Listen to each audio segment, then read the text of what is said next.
Hi, Fox Translation. I am just going through my list here to make sure everybody is on, and then we will just activate channels and do a quick test. So just bear with me for about 1 minute before we get moving.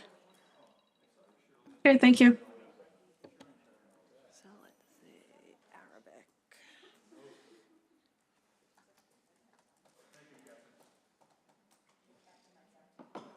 FYI, Dawn is online tonight. She could not make it, so Everything's got to be roll call. everything has to be roll called if we roll call anything. And just obviously when we get to her question, she'll be able to see her behind us. I've got some feelers out though, so I'll let you know.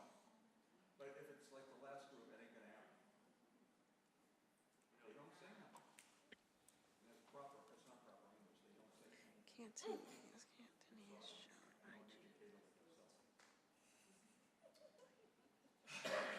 I try, I really do, I try.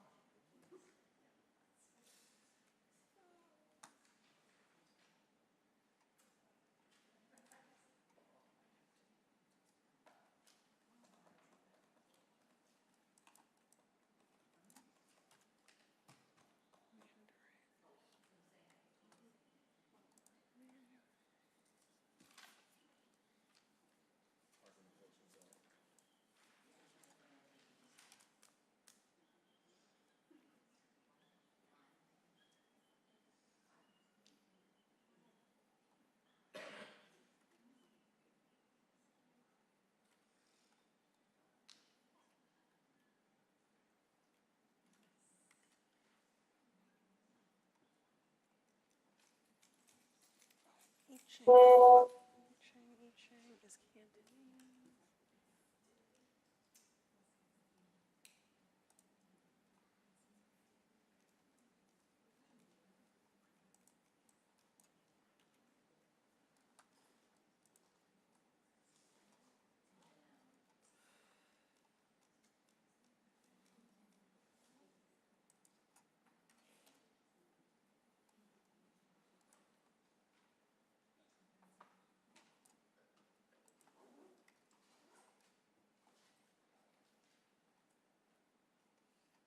Everybody's assigned.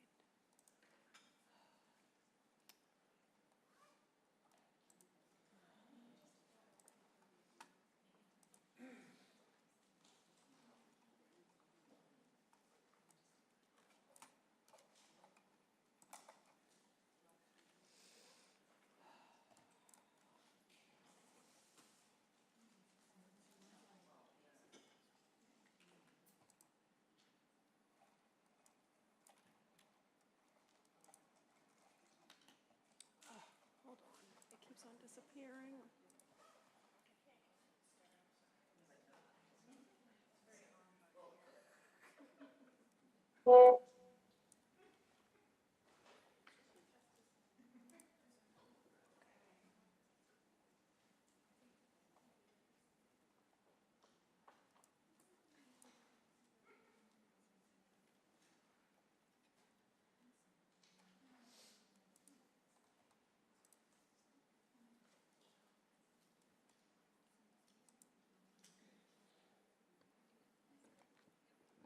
Okay, Fox Translation. I activated the channels. If you guys can hear me, give me a thumbs up. Wonderful. And if you guys can speak and just say something out loud to make sure I cannot hear you. Wonderful. I can't hear anybody. But everybody at home can, so I will just introduce you guys to those at home once we officially start, but channels are activated, so thank you for being here tonight.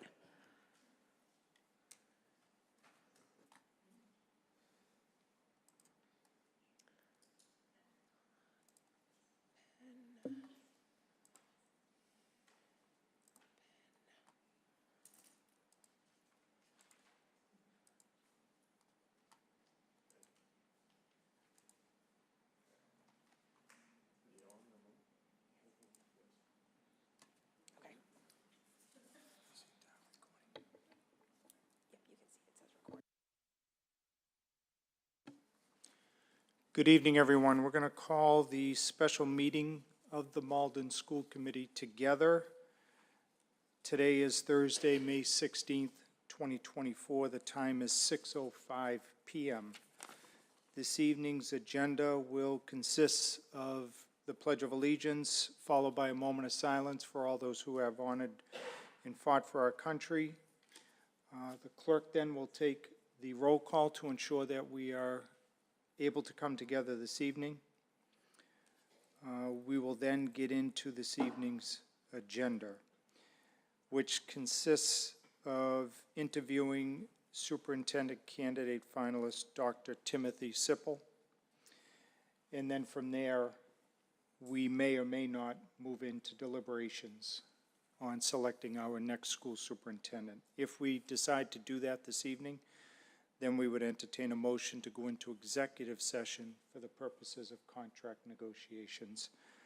For those that are gathered here and who are online, we did have a fourth candidate withdrew, which I'll segue over to our vice chair to explain a little bit about what happened between the last time we met and tonight.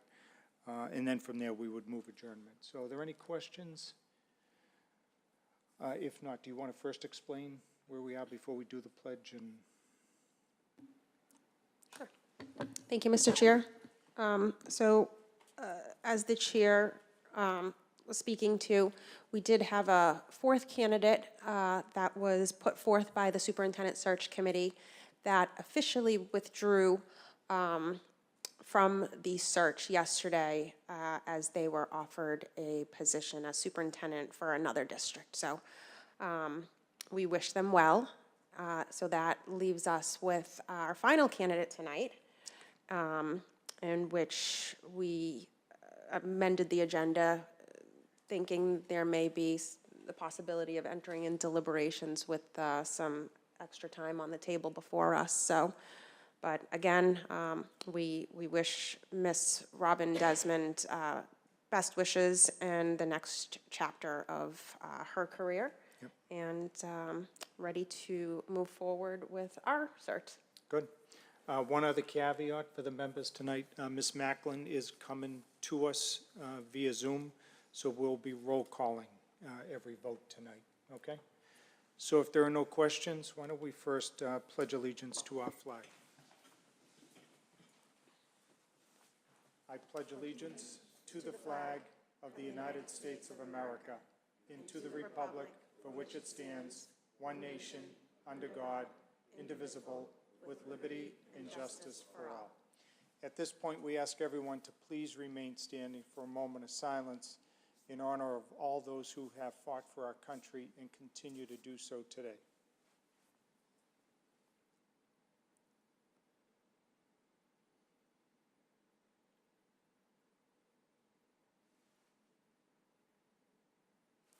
Thank you.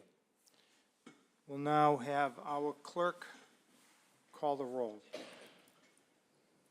Mayor Christensen? Here. Mr. Drummy? Here. Mr. McCarthy? Here. Ms. Spadafora? Here. Ms. Macklin? Here. Ms. Orty? Here. Mr. Gray? Here. Mr. Bernard? Here. Ms. Rosalba? Here. So we have a quorum sufficient to allow us to come together. Let us now get into the agenda. So let's have our vice chair introduce the candidate. Thank you, Mr. Chair. I'd like to welcome Dr. Timothy Sippel before the Malden School Committee, excuse me, this evening.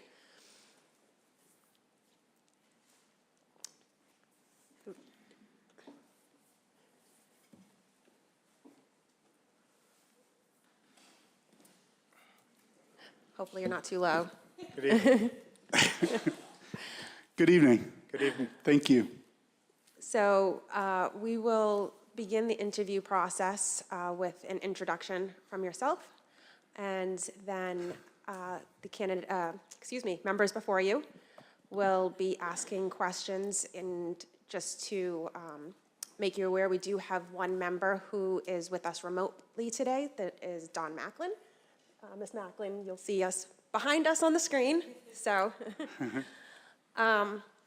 so welcome, and thank you for being here this evening. And we'll turn the floor over to you before we get into some questions. All right. Well, thank you very much for having me. It's an honor to be a finalist in this process, and I look forward to spending the next little bit of time with you to talk about the questions you have and share about why I think I'd be a great fit for Malden. I'm currently Executive Director of Schools in Worcester Public Schools, and that position, I'm one of 4 executive directors in the district. We've got just under 50 schools across 24,000 students, and I have the southwest quadrant of the city, 13 schools, K through 12, pre-K through 12, and I also serve on the superintendent's cabinet, which guides all things district-wise, management, budget, everything. And I'm a very close member of that team, so I've been at the table for everything. I grew up in Cincinnati, Ohio. I'm not from Massachusetts originally. Cincinnati, and I went to public schools all the way through, from kindergarten all the way through 12th grade. Was in integrated, racially integrated classrooms and schools from kindergarten. And my mom and dad made the decision to enroll me in a bilingual alternative program starting in grade 1 for 2 reasons. One, I was bused across town to be in racially integrated classrooms all the way through. That was kind of the point of it, but the incentive was that I started learning Spanish when I was 5 years old, and kept it up all the way through high school. And I ended up continuing it into college. My junior year of college I spent in Argentina, where I really learned Spanish. And I don't know if any of you speak it, but lo hablo muy bien, lo hablo muy bien. I speak it very well. And I'm learning Portuguese, but I didn't study that when I was in elementary school. But anyway, I just share all that because I had a great experience going with public schools in Cincinnati. Along the way, though, I realized that some of my classmates, some of my peers were not having the same experience that I did. And in particular in high school, there were a lot of students who were not getting the same quality of education that I was. And then I realized as a system, the district wasn't supporting all schools the same. And my high school in particular wasn't getting a fair share of the resources and the support that it needed. And I was going to do something about that. In college, I studied international affairs. I studied history, economics, Latin American studies, but becoming fluent in Spanish, it gave me an entry into education as I graduated, and I got a job as a Spanish bilingual teacher in Los Angeles, California, where I taught as an elementary teacher for 10 years. I was grades 1 through 5 in South LA, had an amazing experience there, fell in love with that community. Had another role in LA as an English learner or multilingual program coordinator at a school that was 3,600 students on one city block at the time. And then from there, I went to Pasadena, which is another district up the freeway from LA, where that's where I began my administrative career. I was an assistant principal, dean of students, and ultimately the principal of a turnaround or a high needs high school in Pasadena, which was an amazing job, the best job I've had to this point. 2017, my family and I moved to Massachusetts. I came here for a fully funded doctoral program, which was an amazing opportunity. And my 2 sons at the time were going into 8th grade and 4th grade, and which going into 8th grader especially that was a rough transition. Just developmentally, it was hard for him and away from all of his friends and everything. And once he got settled here in Massachusetts, he begged us, please, don't move us again. Let me graduate from high school here. I like it here now. And they got used to the winters. They learned how to wear layers, and everything was fine. And so as I graduated from my program in 2020, basically drew a 50-mile radius around Cambridge, where we live, and looked for opportunities to work in a district leadership position. And Worcester was an opportunity, which has been wonderful. And I really enjoy working in Worcester in that district. So that's a little bit of a background on me. And I'll look forward to sharing more as we get into the questions. Very good. All right. Well, again, welcome. I'm Gary Christensen, Mayor of the City of Malden. I also serve as the Chair of the Malden School Committee. So the first question I'd like to ask you is, why us, and what can you bring to our district as the next school superintendent? Great. So there are 4 qualities that I see in Malden that are very compelling to me and very similar to other places, all of the places really, that I've chosen to work throughout my career. The first is it's extremely diverse. In fact, I've seen online it's the most diverse school district in the Commonwealth, which is amazing. Worcester's number 3, I saw. So the diversity of the community, the diversity of the students, the dynamism that brings to the classroom, the dynamism that brings to the community is something that I cherish and I love to be a part of. And I know that Spanish is a very significant language that's spoken within the community, which, given my Spanish skills and ability, is something that I think I can be an asset to. And all of the districts where I've worked, that's been something that I'm very interested in finding. I also watched a lot of your school committee meetings, and I know that you all are deeply committed to the success of your students. You care about the students in Malden, and that's really important. If the leadership of the community is not really focused on the success of students, then it's hard for everyone else to do much. But there are people doing a lot with your leadership, with your setting the table for them. A lot of really good work is happening in your schools. I know that the achievement may not be what everyone wants it to be yet, but the growth that's happening across the district is quite extraordinary. And it's not just one school, it's across all of your schools and across most of your significant populations as well. That doesn't happen by accident. It doesn't happen by accident. And so being in a place where there's leadership, diverse, and where the educators and the leaders are already working really hard to get better results for kids is important. And then the last ingredient, if you will, that is super important to me in looking for a district where I want to be a superintendent is a place where there are a significant number of families for whom public education could make the difference for their students and the opportunities that they would have. There are lots of communities in Massachusetts and across the country where there are a lot of families who have resources and other connections and other things in place that students don't rely on the public schools as much. But I know that there are a lot of students in Malden for whom the schools really do make a difference for them. And I want to be in a district where I can have an impact because of that. As far as what I bring, apart from having worked in many capacities over my 33 years in public education and worked in urban settings that throughout that entire career, I'm someone who is deeply committed to seeing that every student get what they deserve and what they need, doing right by them, how I phrase it. I'm a deep believer in the growth potential of every student, that no one is fixed, no one can be written off, because all of us, every human being, has the potential to grow and change and learn and develop, no matter where they are in their journey. And I'm a very collaborative and inclusive leader.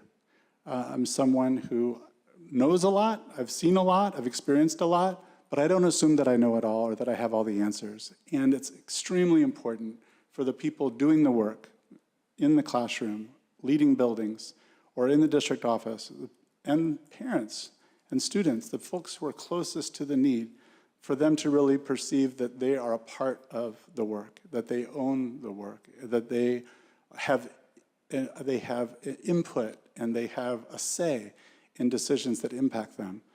That is extremely important to the way I lead, and I believe that that's something that would be a great fit for the needs and this juncture in your journey as a school district. Thank you.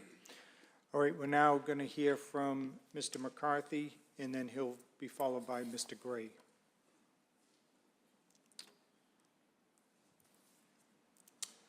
Thank you, Mr. Mayor. Dr. Sippel, thank you so much for being here. My name is Rob McCarthy. I'm the Ward 2 School Committee representative here in the Malden School Committee. Thanks for being here. The question that I actually have for you is around school safety. So the question is, can you explain a time when you were part of implementing school safety protocols, whether it was for an individual school building or school district, and how important is that conversation during the school year? Thank you. So the high school, where I had started as a school improvement facilitator and assistant principal, and then later served as a principal for 5 years. When I first arrived there, safety protocols had somewhat been left, have been neglected, let's just put it that way.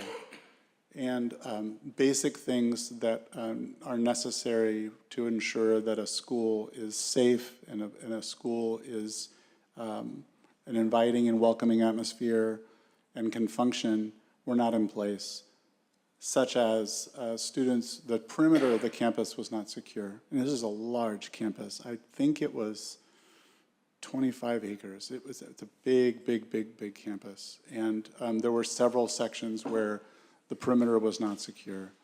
And the protocols and the security of the campus was also not secure from the standpoint that students were going and coming often without any obstruction or without any control or any monitoring. And then we're circulating about the building and about the campus without adequate oversight and without adequate safeguards. So we worked with a district team, we worked with the site administrators, and this was a situation where the school board had voted unanimously to reconstitute the school. And we had which is not the ideal way to go about doing anything, I'll just put that out there. But essentially all the staff, all the teachers, all the administrators needed to reapply for their jobs. But they also had the charge to revamp the school, the facilities, also restructure the school in terms of its instructional programs so that there were small learning communities around which the campus was organized. And my charge was, as school improvement facilitator, was to be transferred from a different high school there, where I didn't know anyone, and get everyone to engage with me in planning how we were going to do this, even though they didn't know if they were going to work there the following year. And somehow we managed to pull it off. But the safety was huge.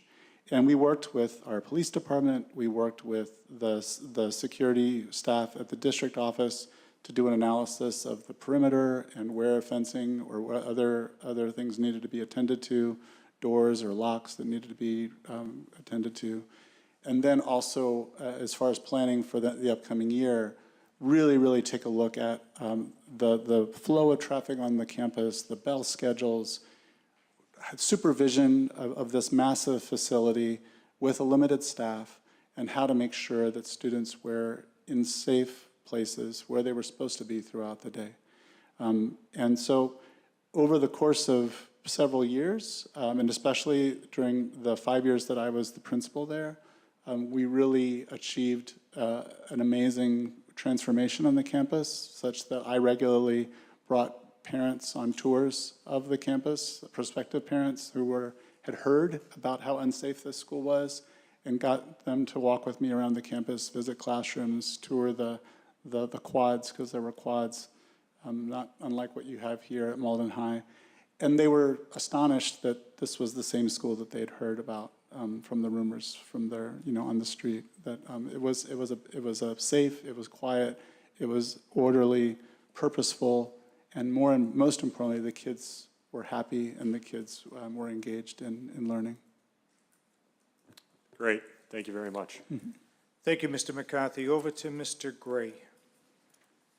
Thank you. Thank you, Mr. Mayor. I'm Joe Gray. I'm the Ward 6 School Committee member. You will randomly meet and converse with a multitude of students, staff, faculty, and the public on any given day. Communication is a key in the superintendent position. What methods of communication would you rely on to reach all stakeholders? Thank you, Mr. Gray. So communication's huge. It's huge. I'll share that one thing, even at a high school with 1,000 students and how many over 1,000 parents or 2,000 parents, which was what I was working with in Pasadena, there was a lot of students, and I tried to learn all of their names. I tried to memorize the students' names first and last. How do you spell that? Where did you go to middle school? Like, try to remember things. And I think I got almost half of the kids. But even so, you can't do that. I mean, you need some systems in place. One thing, I know in every district that I've been in, there has been like a communications platform, such as Remind or Parent Square or Blackboard, ConnectEd, like there's different things out there. One thing that's really helpful about a platform like that is allows the principal of a school or even a classroom teacher for their students, but it also allows the superintendent or a designee of the district office to regularly get information out to parents, caregivers, the broader community as well, whoever might be on that recipient list. And it could be by email, it could be by text message, it could be through social media posts, it could be by a voice message also. Every Sunday night, I would record a voice message in English and Spanish to all of my families with just a brief summary of the events that were going to be happening that week, just so they regularly got a point of contact from me, just a touch. And it was always on Sunday night so that they didn't hang up. They knew who was calling. Those who wanted to answer. Others would just get the email and they were good with that. But that was really, really important for the parents to receive that and to hear my voice. Because when I would meet them when they were dropping their students off in front of the school, or I would see them at an event, I would introduce myself and they'd go, "You're the guy from Sunday night. You're the guy who makes the phone call." And there were some parents who would honestly say, "Oh, you're my Sunday night pep rally. You're my pick-me-up. This is what I need," because I would always end up with a rousing, "I know you're the Tornadoes, right? Tornadoes. Go Tornadoes!" Like that kind of just sign off basically, or "Vamos Tornadoes!" Like basically just kind of have a great week, But that kind of like connection with a broad group of people through all those different platforms. Some parents, social media is what they go to. Other folks, they'll answer the phone call because they like that. They'll take the voicemail. Other folks, a text message is good. I'm fine. For other folks, that might be the website, and whatever was posted through those other means would also be posted in a news feed on the website. Really, just trying to get a sense of what media the parents really engage with, and making sure that we're addressing them through that. I think even a more fundamental thing also, though, Mr. Gray, is if a parent has a concern, or if a parent has a caregiver, or someone in the community has a concern about any issue, and they contact a school, or they contact the district office, there should be, if there isn't already, a very clear protocol to make sure that someone responds to them. Word gets around fast. If they have the experience, a negative experience of calling their school or calling a district office, and they feel like they've been left hanging, that isn't helping. It's not healthy. And so to make sure those protocols are in place, and I would be very eager to find out what is already in place along those lines. I don't presume that it's not. But those things also really matter, so that on the proactive side, the community is getting information, and then on the reactive side, if you will, they feel like the district is taking their concerns seriously. They feel like people are responding and getting back to them in a timely fashion with an answer to their concern, or referring them to someone who can give it to them. So I think those in a nutshell. And I think the last thing I would just say about communication is visibility. So being at community events, being at places where parents go, whether it's athletic events or visual and performing arts performances or other community events, just being out there and being visible and being seen and being accessible to parents so that they don't feel like the superintendent is someone who's off in an office somewhere, but I'm a human being. Very good. Thank you. Thank you, Mr. Gray. We're going to go to my right, to your left. First will be Ms. Rose Zyberg, followed by Ms. Horty. Thank you, Mr. Chair. My name is Sharon Rose Zyberg. I'm the Ward 8 School Committee member. What is your view on and experience with creating equitable programs throughout a district for students who are academically advanced for their grade? Thank you. So I know that recently early college, a designated early college program is something that's been launched here. And I don't think there's dual enrollment has been in place for a while, but early college as a designated program is something that happened recently. We have a very large early college program in Worcester, the largest in the state. More than 1,000 students are involved in the program. And something that we have worked really hard at on the equitable access side is to provide supports, counselors, additional time for counselors to make sure that students who aren't voluntarily signing up for these programs are encouraged to do so. And that students who are in 9th grade or 10th grade and showing academic promise in various courses, that they're identified so that they can take advantage of these dual enrollment opportunities, especially students who are underrepresented in higher education. So that's one example of a district-wide approach. I think the most important thing that a district can do to ensure that students who are advanced learners are not spinning their wheels, they're not bored, is to make sure that the classes that they're in are adequately rigorous and that the material that they're learning is appropriate to the grade level. And one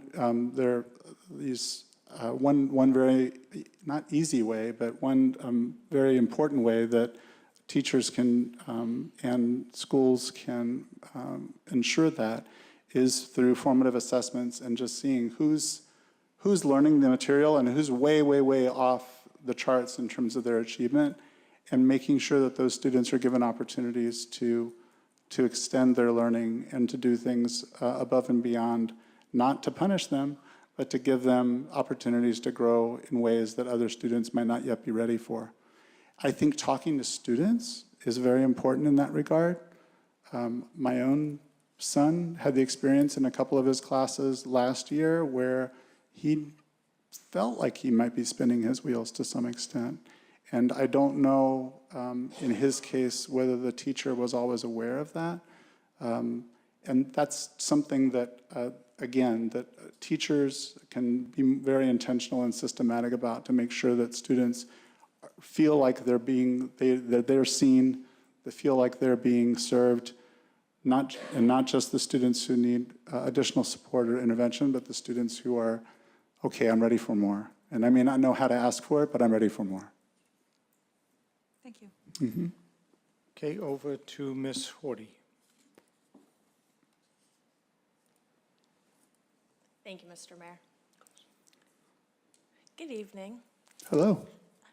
I'm Elizabeth Horty, Ward 5 School Committee Rep and parent of children in the district. My question for you is a little bit different. Can you tell us about a time when you have put a matter of ethical practice, principle, or urgency ahead of your personal or professional interest? Have you ever put your position or security on the line to pursue what you believe to be fair or just? What was it, or if more than one, which were there, that required you to demonstrate personal courage in your work or your life? Thank you.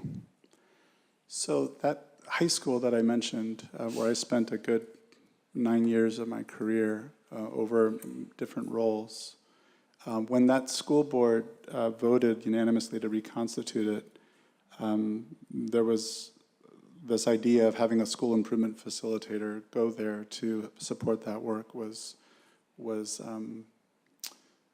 conceived. And when the superintendent at the time invited me down to his office to present this opportunity, I mean, it sounded exciting, but everybody I talked to was like, are you crazy? Because, I mean, just imagine this, at the time, the school was in the paper every day, every week, for the wrong reasons. And the perception, and it had some significant challenges, but the perception was even worse than what the reality was.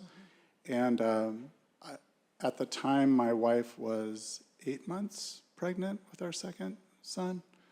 And so it did not feel like a no-brainer. It didn't feel like it was going to be an easy task in any way, and that I was actually assuming some professional risk investing in that project. One teacher at the time told me, "You're so lucky, you know. If it goes well, then the superintendent looks great, and if it goes poorly, guess what? You're left holding the bag." He was a nice guy. He became a friend. He became a friend. And I remember at the time I told him, I said, well, you know what? There's no limit to what you can accomplish if you're willing to let someone else get the credit. And I ultimately got some credit down the way. But that first year, it wasn't clear how things were going to pan out at all.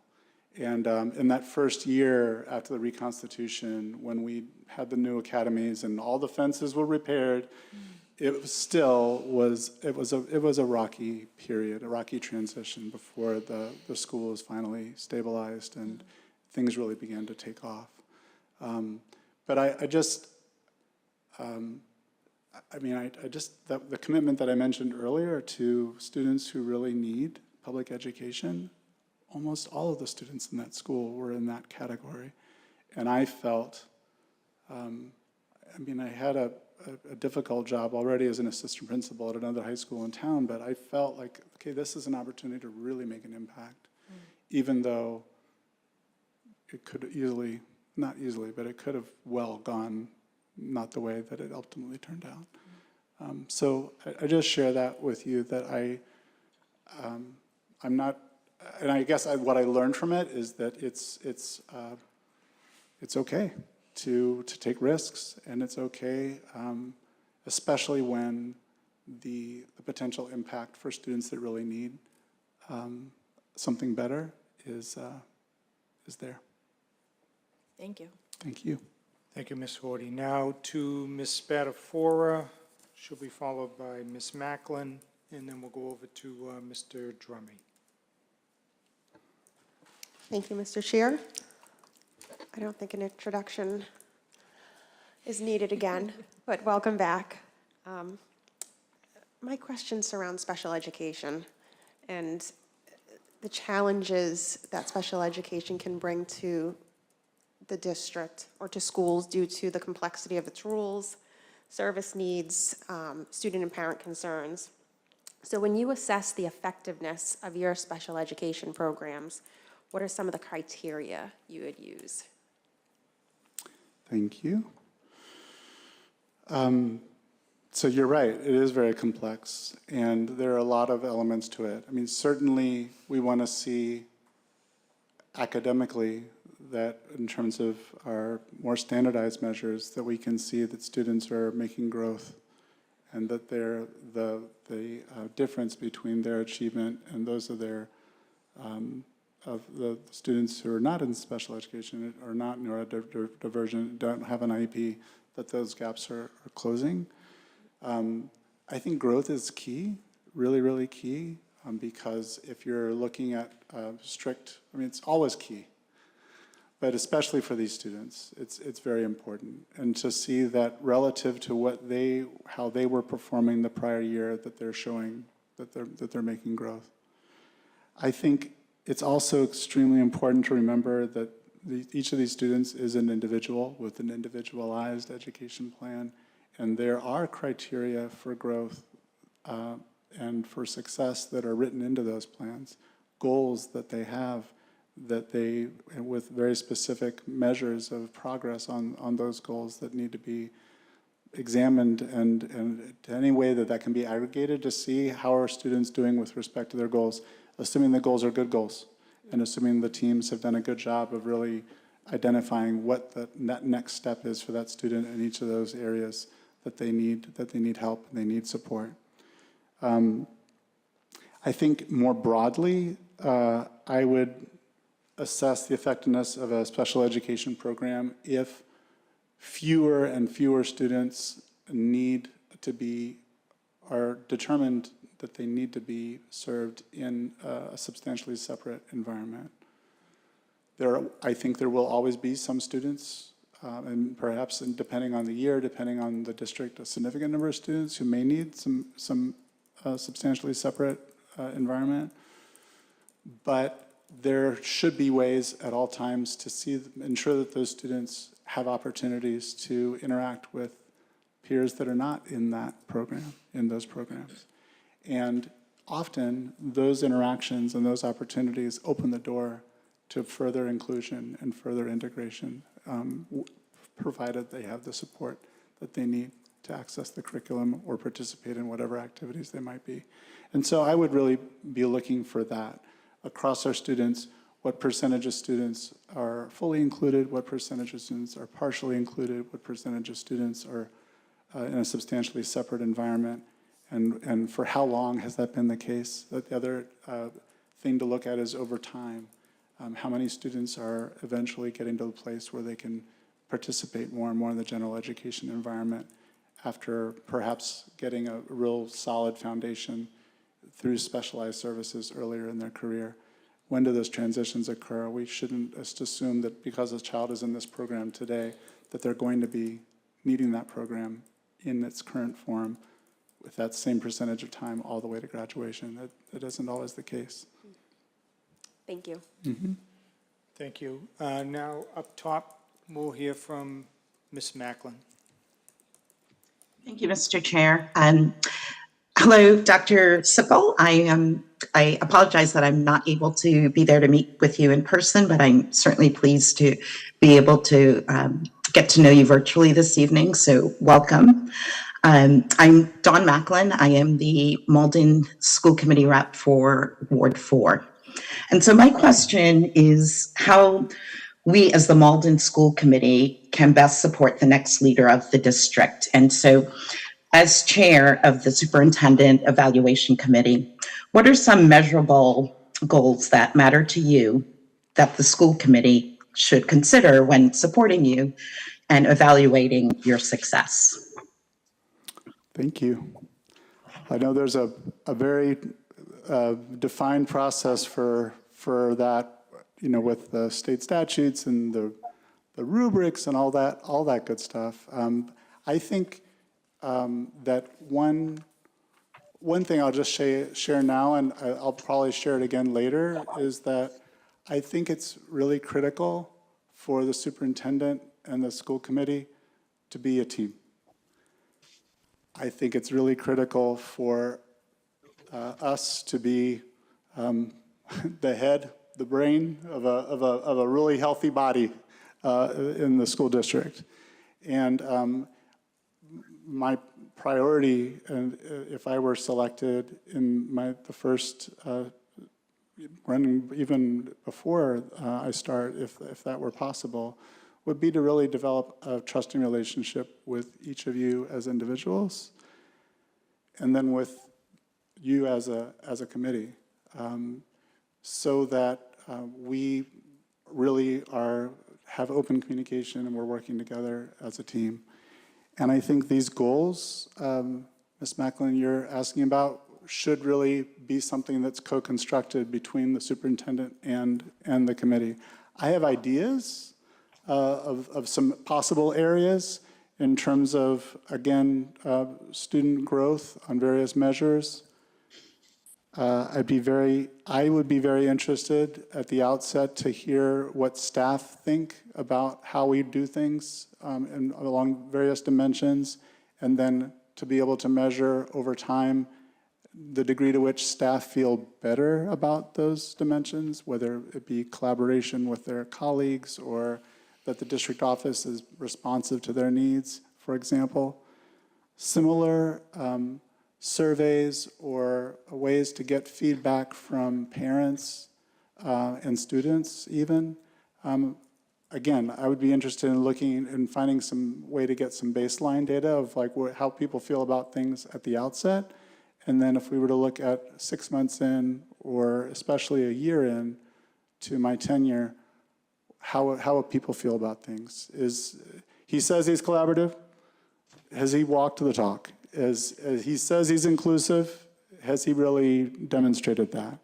And what are some examples of that? And in any organization this large, there are bound to be people who aren't happy. But if we look at it in aggregate, how do people feel? And our staff feeling like they're being respected and they're being listened to and the collaboration is authentic. So those are a couple of ideas that I have at the outset. I think one other area that I would share is I think there's an opportunity for the district to take a step back and to really come to some consensus around what you as the committee and what the community wants students to achieve and be able to do when they leave Malden Public Schools. I know that there's a vision of a graduate that was developed, I think at least a couple of years ago, and I'm really curious to learn more about that document and how it's being lived out or enacted, if you will, how in practice it's being used at the high school. But then how much awareness of that document is there in the elementary and middle schools? And in Worcester, we, over the last 2 years, took that idea of a vision of a graduate and it became a vision of a learner, and we're looking at how it can be reflected and how it can be really intentionally addressed in a kindergarten classroom and a 4th grade classroom. And we're still in the beginning stages of it, but it's exciting to think about. And it's exciting to, having achieved some consensus around that, then build out a strategic plan with very key actions that we think is going to help make sure that all of our students get there. So that process, Ms. Macklin, I'm not sure exactly what that would look like as far as a revision or revisiting of the vision of a graduate, perhaps a building out of what it would look like at the middle school and elementary schools, and then engaging in a planning process that's inclusive, that obviously involves the school committee, but also involves district staff, teachers, parents and caregivers, other community members that you would be aware of that have a very vested interest in seeing the district succeed, to really develop a plan for making sure that all of our students can achieve those goals. So that process and that document is something I think, depending on what's already in place, is something that I think would be really important to have by the end of my first year. Thank you so much. Thank you, Ms. Macklin. Over to Mr. Drummy. Thank you, Mr. Chairman. Good evening, Dr. Sippel. Mike Good Drummy, evening. Ward 1 representative for the committee. How have you been involved with school negotiations, collective bargaining, so to speak, and can you explain it, what you've been through to us? Thank you. So yes, the last 4 years, I've been a part of the Worcester's, the district's negotiations team, and in particular the last 2 years, even more intensively. And we were really happy to celebrate the settling of a contract with our teachers union, with our other bargaining units last year, which was in the end a very, very positive experience, and it was really important to go through and achieve that, because now the district, like many districts in Worcester, is experiencing a significant budget challenge and having to make, in Worcester, $22 million in cuts. And having established a strong partnership with the union and established some understandings and some transparency with them, and I think also developed a lot of trust through the bargaining process, has helped a lot in navigating how we're going about making those cuts. What I would say, though, is a lot of the most important work happens away from the bargaining table. So our superintendent's cabinet in Worcester, we have a lunchtime meeting with the union president and with the MTA reps who work in Worcester every other week. They have school committee meetings twice a month, and so the week of the school committee meeting, there's a time to review the agenda, and most importantly, just give an opportunity to informally raise any concerns or anything they're hearing from their members that might be something we want to try to get ahead of before it becomes a grievance or becomes a larger concern. And I say lunchtime meeting because we originally had lunch, but then with all the budget challenges, we've had to forego the lunch. Mm-hmm. But we, initially, I think both the union leadership, perhaps, and certainly some members of cabinet weren't sure about this. This was maybe a little excessive, but oh my goodness, it really has made a huge difference. Really, just having that face time on a regular basis to raise questions about something on the agenda maybe that they didn't see coming, a chance for us to share information with them about things that are on the horizon that may become a concern to the membership of the various bargaining units, and then also a chance for them to raise things with us that we have an opportunity then to problem solve about before they become a larger issue. And that happening on a regular basis, that was already happening before that contract was settled. And so I really believe that a lot of that work and a lot of that relationship building that was happening between the district leadership and the leadership of the union really created an atmosphere in which that settlement could happen. And it's continued since. So yes, I've been a part of negotiations, but I think more importantly, in my current role and in previous roles too, I respect our labor partners and respect the contracts that we negotiate with them and engage them in good faith and in partnership. Thank you. Interesting. Thank you, Mr. Chairman. Thank you, Mr. Drummy. Over to Mr. Bernard, then we'll go back to Ms. Rose Zyberg. Thank you, Mr. Chair. Hi, my name is Keith Bernard, and I'm the representative Ward 7 on the school committee here. There are several areas where there's not a clear delineation of authority between what the head office and the superintendent does and sometimes what the school committee gets asked to go and weigh in on. There's several areas that kind of touch both policy and administrative operations, and it may not be clear where the school committee's responsibilities end and where the administration begins. Can you give me some examples of where you've worked in any capacity with your school committees to resolve these potential conflicts? Sure, and I would actually be curious to hear an example from you, but you don't have enough time.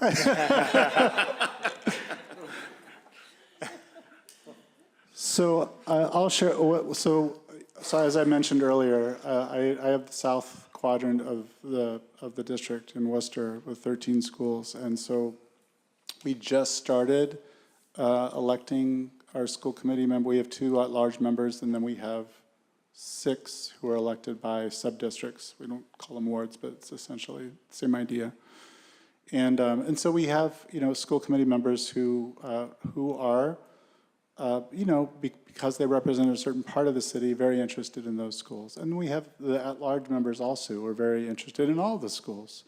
And so I think one thing is really, really critical that we have worked on, or the school committee really has worked on, has been to develop some policy or ground rules or guidance for school committee members around how to engage directly with schools. We want principals to be able to lead their buildings and focus on teaching and learning. And so in our context, what's been really helpful is to have the supervisor of the schools, the executive director, be kind of a point of contact for school committee members when they have a concern about something that they heard might be happening in a building. And they might also contact an assistant superintendent, they might contact a deputy superintendent, they might contact someone else they might have a relationship with. But as much as possible, just free the principals up and the school staff up to focus on their task and then let the district staff be the ones to engage with the school committee. However, you hear things sometimes that we don't. And it's really important. And there are also times when you need to know that we know, and that we want you to know about something before you hear about it elsewhere. So for example, when we have, any time that we have a need for a school to call 911, and there's a police presence, usually with an ambulance because of someone who had a situation or an injury of some kind or was sick, we have made it a practice to make sure that school committee is informed, so that when you hear from someone you might know in one of the buildings that the police are there, or when a neighbor calls and says, hey, there's an ambulance up at Forestdale, or whatever it might be, that you know why, and you can trust that we're on top of it and we know what's happening and we're taking care of the situation. But I think going back to what I was sharing earlier, Mr. Bernard, about the trust and about being on the same team, I think that is really important too in this context, because if there is a lack of clarity, or if there is a situation where it's not clear if it's a policy issue or an administrative procedural issue, that's something that we need to talk about and something that needs to be raised. And if we have that relationship, then we can have that conversation very easily. So I don't know, I hope I've answered your question. Don't know. I think, yeah, thank you. Okay, thank you. I'm still wanting to hear that example at some point. Thank you, Mr. Bernard. Over to Ms. Rose Seiberg. Thank you, Mr. Chair. You've touched on some of these things already. Just if you could expand on, what do you need from the school committee in order to be successful as the superintendent? Thank you. I did touch on it a little bit. I guess to be more specific, I don't come with a specific model necessarily in mind. I've seen how the superintendent in Worcester has really set up some structures and some rhythms of working with each of the school committee members individually, and then with the standing committees, and then with the committee as a whole, with the vice chair, to really attend to and continually nurture that relationship and that trust. One thing, I don't know whether it's been a practice for the superintendent, the current superintendent or previous superintendent, to have like a monthly meeting individually with each committee member, for example. I would really like that. I mean, I would really aspire to develop that kind of rapport and relationship with each of you. And obviously, you're all busy people, and I would be a very busy person too, but I believe that that would be time very well spent. So that if there are things that, they're not necessarily things that are going to be on an agenda, but things that you're wondering about or things that you care about, I would want to know what those things are. And also, if there's anything on my side that I'm wondering about, or the questions that I have for each of you as an individual, there'd be a place for me to have those conversations. And then beyond that, I mean, I know that there are opportunities through MASC and through other organizations as well to have a retreat or some process of like just working on team building explicitly. I think that would also be something, could be something very useful at the beginning of my tenure to invest time in. And then I think, you know, what I think is most important is that when there is a concern, just directness. So you call me, or text me, and then I call you, and we have a conversation, and we don't let things go with assumptions being made on either side. Thank you. Yeah, thank you. Thank you. Now back up top to Ms. Macklin, and then we'll go to Mr. Drumming. Thank you, Mr. Chair. Dr. Sippel, you earlier touched upon how diverse Malden is. And, you know, we know that Malden is extremely rich in diversity. And however, our educators and faculty do not reflect our demographic. How can we increase diversity among school staff, not only among BIPOCs, but also among candidates belonging to other intersectional identities? Right, thank you. So I'll share, Ms. Macklin, that when I was a high school principal, so the school where I was principal, just for context, was, I think, relatively like around 65% Latino and 35% African American. There were a few students from other backgrounds, but that was essentially what the student body was. And by the time I left, first of all, and again, another challenge related to the school that I was describing earlier was a lot of staff turnover. Even in my first year as principal, my first couple of years, there was a lot of turnover. By the time I ended my tenure there, though, there was a lot of stability to the staff, and the staff didn't totally match the demographics of our students, but it was diverse. I think it was around 40% white or Caucasian, roughly 30% African American, and then 15% Asian, 15% Latino. So we didn't have the Latino fully representation reflecting our student body, but we were making inroads towards having a much more diverse staff than we did when I first arrived there. So a couple of things that are really important is to just really study how we onboard people or how we hire people in the first place, how we recruit people in the first place. I would be very curious to learn about what processes the district currently has, both on the HR side and then principals, and how each is involved in the hiring process, and what protocols are in place, or what ways of doing things are in place to ensure that principals, if they're the ones making hiring decisions, or they're the ones doing recruiting, or if HR is involved, that the widest possible net is being cast, and that students or potential employees, potential educators who do reflect our students are absolutely included in that process. What I also found as a principal is that traditional look at the resume, talk to them on the phone, have them come in for an interview in the principal's office, and then hope for the best, isn't the best way to hire people often.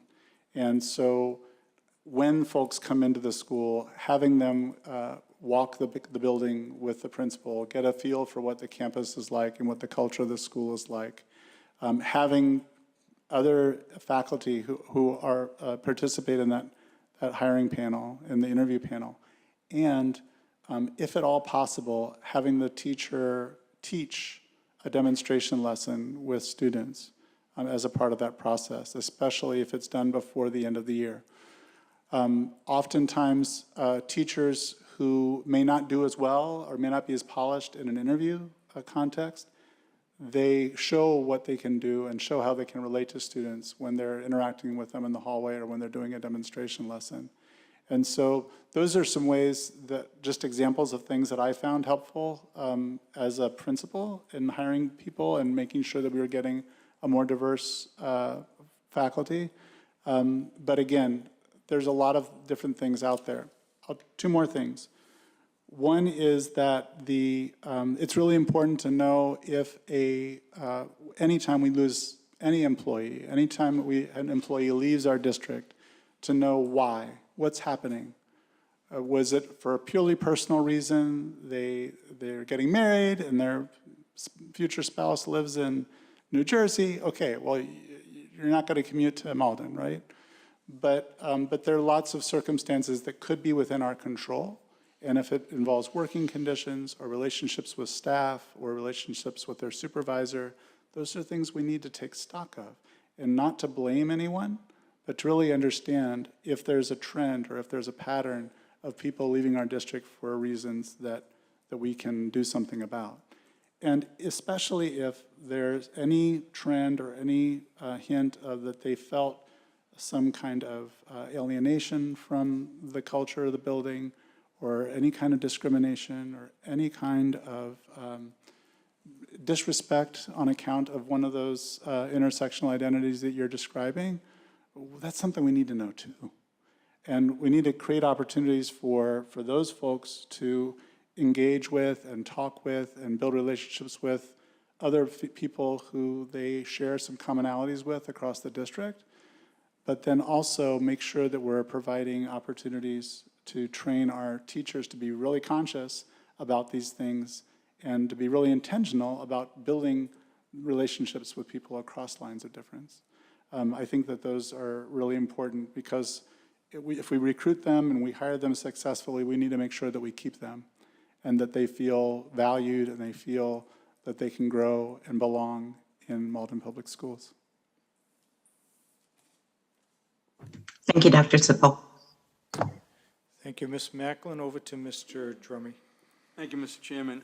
Can you give us or explain, go through your experiences in helping develop a budget for the district? Thank you. Yes. And I was fortunate to be a part of that process in Cambridge, the year I was there as a doctoral resident, and then the last 4 years in Worcester.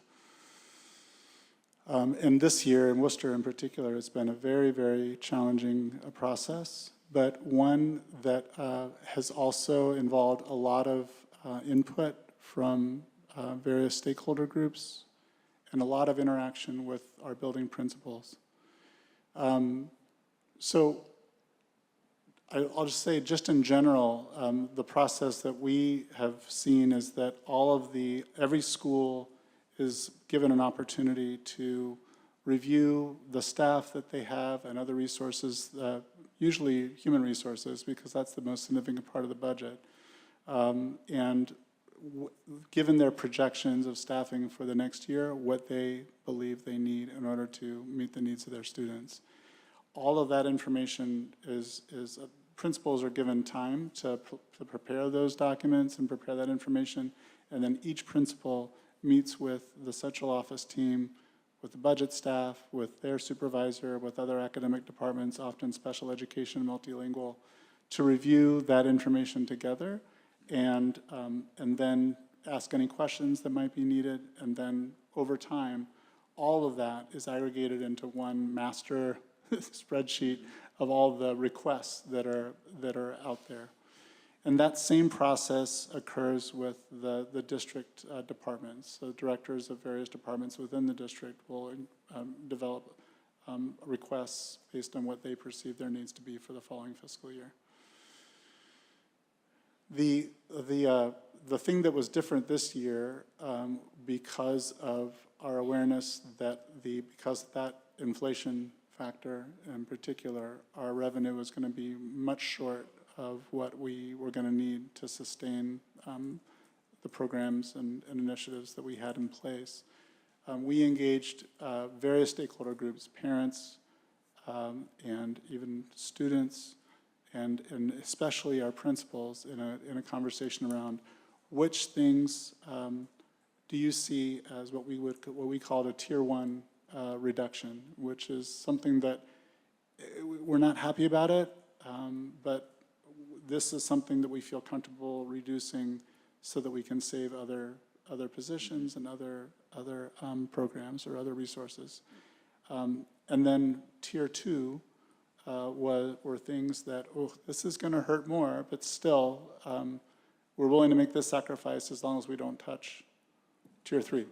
And tier 3 were the things that were like, please, please, please, do not touch. We want to save these positions or these programs or what have you. And so that was a process we engaged in with those groups, and then collected that, reviewed that as a superintendent's cabinet, reviewed that with, and we invited some principals in on those conversations too to provide some site perspective. And then over time,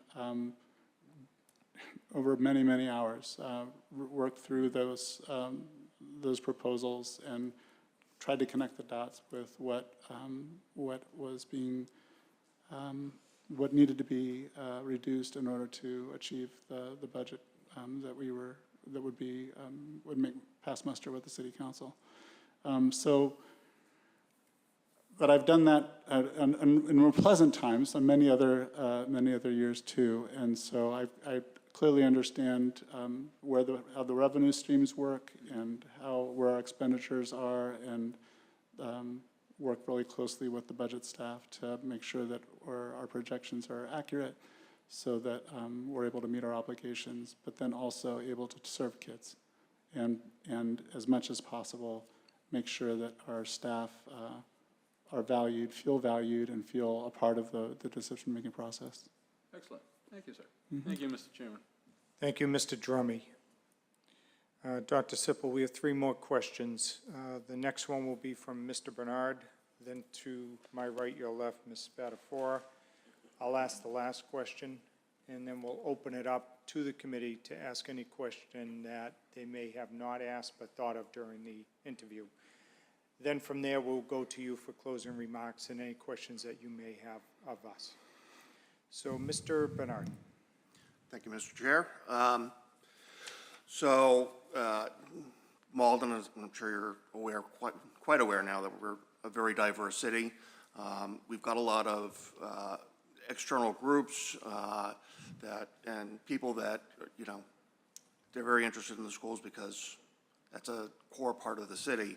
Can you give us some examples with how you might have gone and worked with groups that are external to schools and some of the community leaders to build support for the schools? Certainly, thank you. So that high school, where I spent a good portion of my career, was very, very, for all its challenges, was deeply loved by the community. It was Jackie Robinson's alma mater. There were lots of alumni that had come out of that school who had gone on to do some amazing things over the many, many years of its existence. And there was a very active alumni association that was very, very concerned about what this new principal was going to be doing to their school, their beloved alma mater. And there were also civil rights organizations that were given the student population who were very concerned about the well-being of the students and the services they were that they were receiving. And fortunately, though, they became really key partners in being able to tell the story of what the school was doing, and also being able to promote it and enlist other organizations and other businesses to support various programs at the school. For example, we had these 3 academies that I mentioned earlier. Each of them was themed around a career area.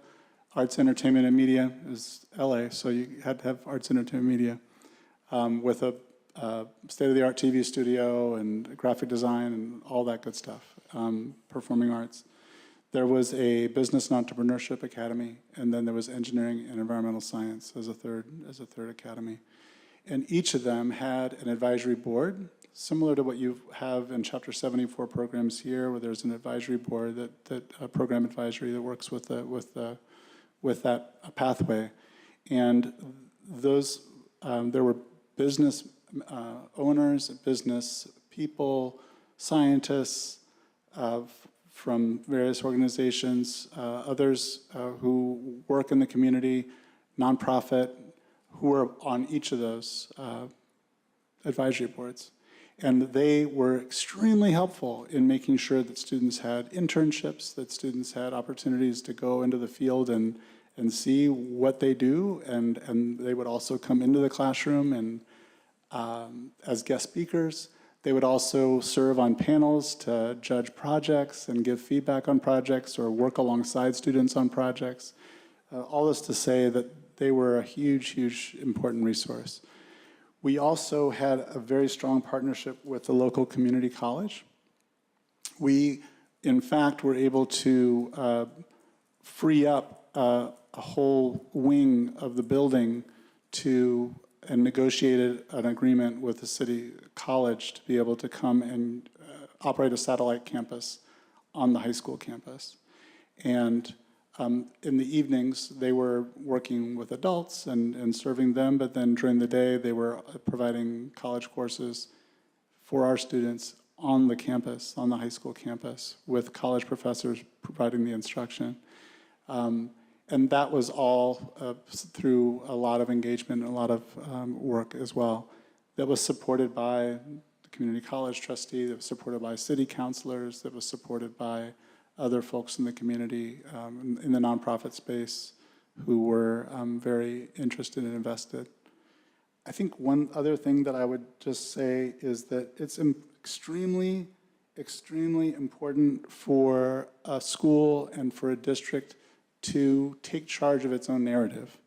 And what I mean by that is to not wait for bad stories to show up in the newspaper or online. It's mostly online these days. But to really be proactive about putting out, calling out, identifying good things that are happening in our schools and making sure that that word is getting out.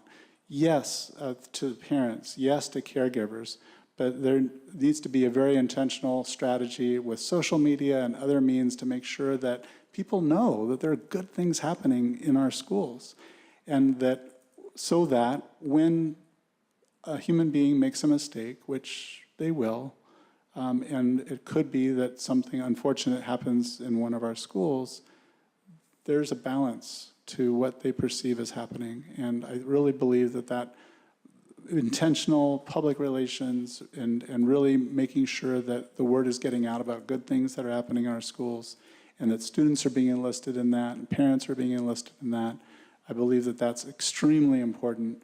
I definitely saw that in my experience, that it can really, really changes the perception of what's happening in schools when that is taken on in an intentional way. Thank you. Yeah? Thank you, Mr. Bernard. Ms. Spatafor. Thank you, Mr. Chair. I think we've talked a lot about success in different areas, whether it be the superintendent's success, the success in special education, or those that are academically advanced. But overall, how do you determine the success of your district? How would you define success over a short term or the long run? All right. So I think in the short term, well, let's go long term. What I was talking about earlier in terms of having a real clear consensus around what we want students to achieve, what we want them to be able to do, and perhaps even some explicit benchmarks of what students should demonstrate at different points in time to be able to give us the assurance that they're going to be ready to be able to exercise their full options of what they want to do in the future. I think that over the long term, like really having clarity about that and then being able to measure to what degree are our students achieving that? To what degree are our students truthfully able to say when they graduate from Malden High School, I'm ready. I know exactly what I'm going to do next year, and it isn't necessarily going to a four-year university, but it oftentimes will be. And they're ready. They're not just going, but they're prepared, and they know what they want to study, and they know why they want to study it. and they're excited about it. Or they've got a job lined up, and they know exactly what they want to do and how they're going to progress in that field. And there will be some students maybe who don't, but I think that those students would be in the minority, the very, very small minority, over the long term. And they'll be able to say, oh, yeah, I was prepared at Malden Public Schools. And they'll be able to point to examples. My 10th grade math teacher, my 4th grade reading teacher, teacher who helped me to read when I was still stumbling in that area, or the special educator that really took me under their wing when I was a freshman in high school. I mean, that they'll be able to know specifically what points in time our staff, our educators really made a difference for them, and be able to also identify how they became enthusiastic and passionate about what they want to pursue when they leave. And I think also just in general, we'd want to see a culture in every one of our schools where students are really excited to be there. They're really excited about what they're learning. They're really excited about the relationships they have with each other. They feel very safe and supported by the staff. And that teachers love working in Malden Public Schools, and they love working for their principals, and they love working with the students and feel supported by the families, and the families feel supported by them. That kind of picture, that kind of culture, is what I would say long-term success looks like. On the short term, depending on what the current state of things is across all those dimensions, what I would experience as a need would be to really start talking to people and getting to know what is the current state of all of those dimensions in the district. To what degree is there a coherent vision? To what degree do we feel like our students are meeting the outcomes that we want them to meet? To what degree do teachers feel like they love working in their buildings, and students feel like they're really being supported and they love what they're learning? I mean, certainly we want to look at the academic outcomes in terms of the standardized test scores, because that's that rigor, that external measure that keeps us honest with ourselves. But more importantly, what is the current status of all of those dimensions? And then, depending on that, then we'll need to establish some short-term goals for how to address those things.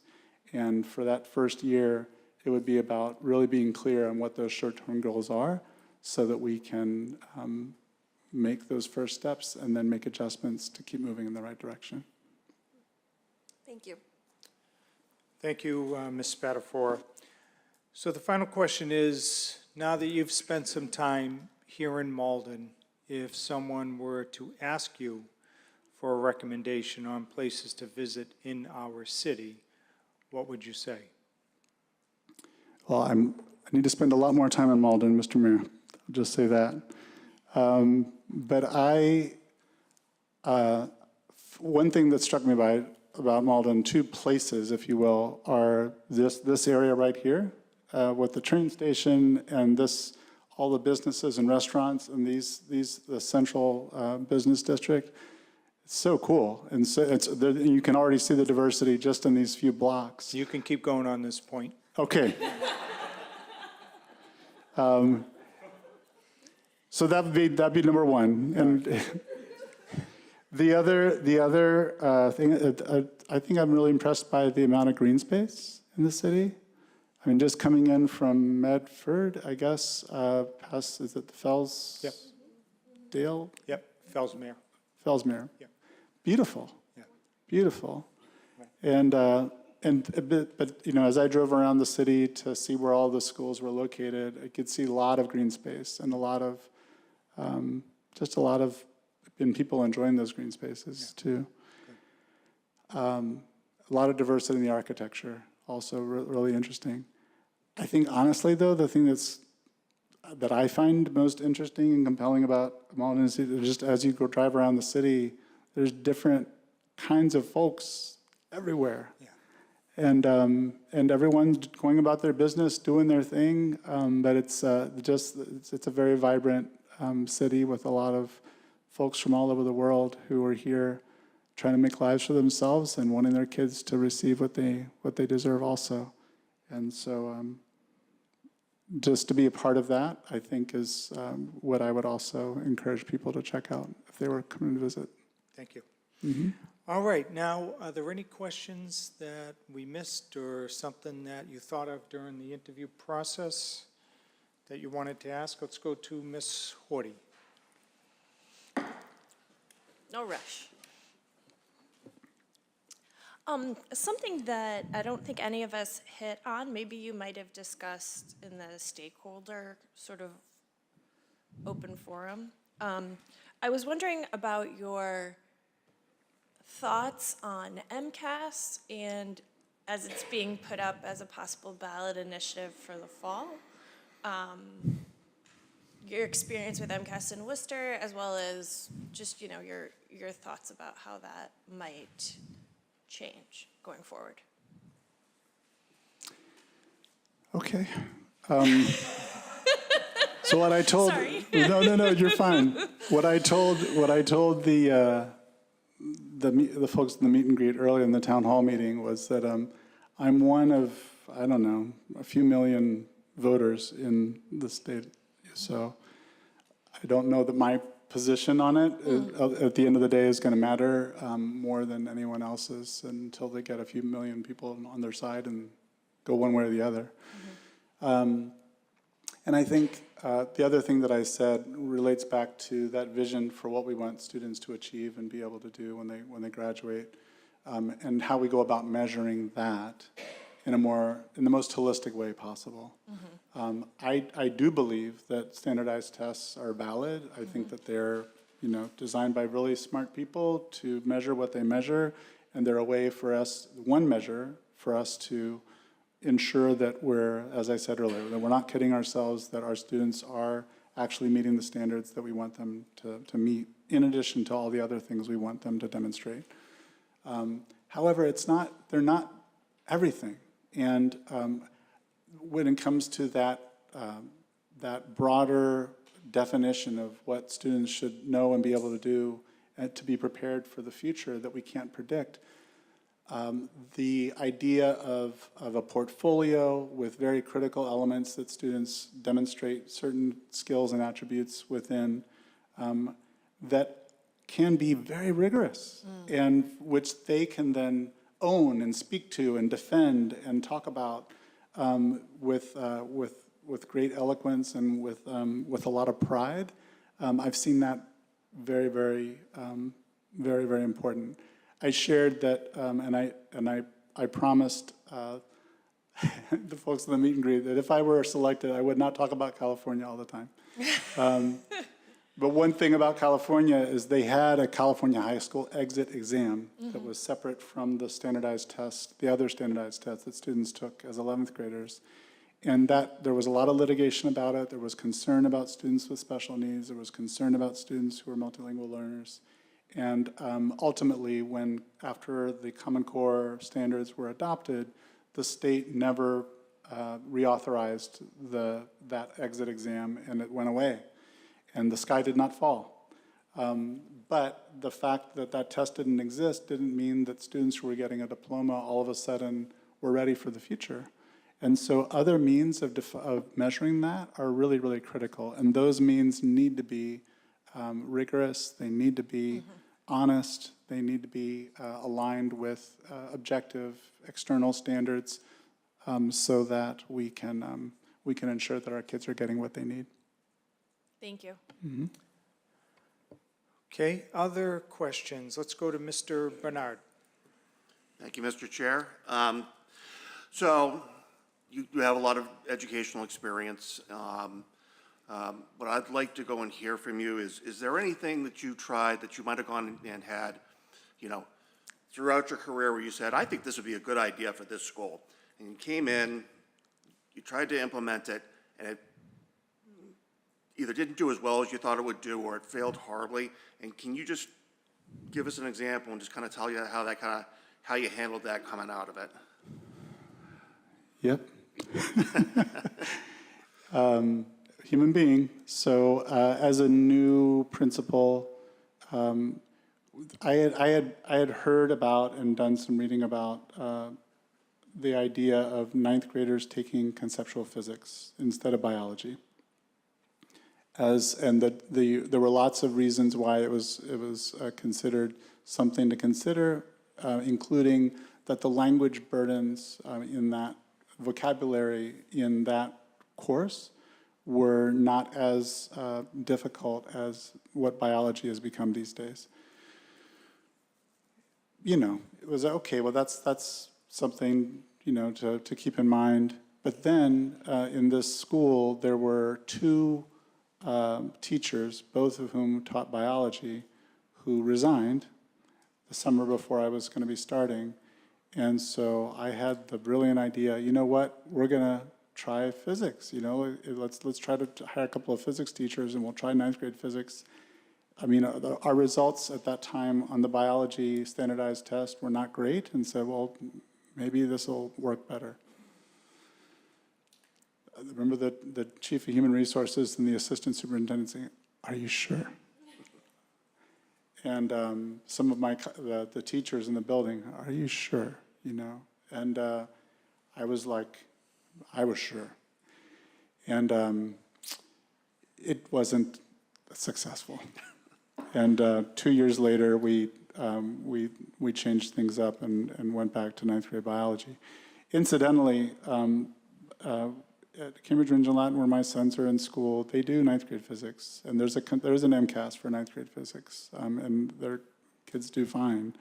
And in California, in that district, they've adopted ninth grade physics now, and it's to go with the new next generation science standards. So it's not that it was totally crazy, but what was crazy was doing it without really engaging teachers and planning it to make sure that it was successful. Really making sure that the teachers that I was hiring and bringing on board understood that they were going to be teaching this content to ninth graders and not to 11th and 12th graders that may have been more accustomed to working with.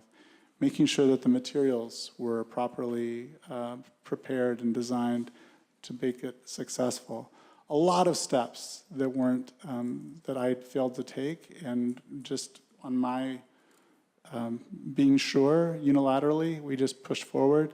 And I've learned, that was a huge lesson that I've tried very hard never to repeat, by making sure that I'm talking with people who are going to be involved in implementing a decision, really getting a lot of perspectives on something before we do something, especially something drastic like that.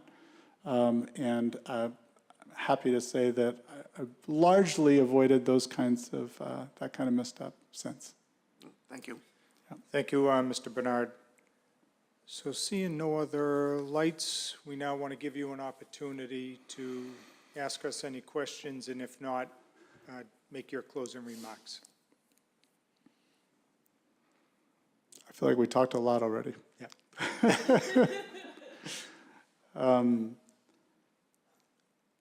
I'll just say that, again, that it's a tremendous honor to be a finalist for this role. I greatly respect you and the sacrifice that you make to represent the community and to represent your constituents, and in shaping policy and making decisions about budget and hiring a superintendent, and partnering with the superintendent to see the district succeed. And it's an honor for me to be a finalist. It would be even a greater honor for me to be that person. And thank you very much. Thank you. All right.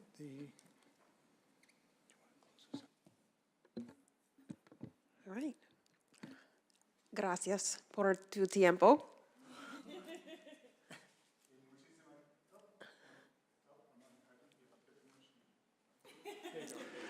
Muchísimas gracias por todo su apoyo. Gracias por por invertir en el bienestar de su comunidad. I'll just say thank you for all of your support, but also thank you for investing in the well-being of your community. Thank you. Thank you. Mr. Kuchar, do you mind just, sorry to call on you, so. School committee will be in a brief recess.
All right, everybody, we'll bring the school committee back to order.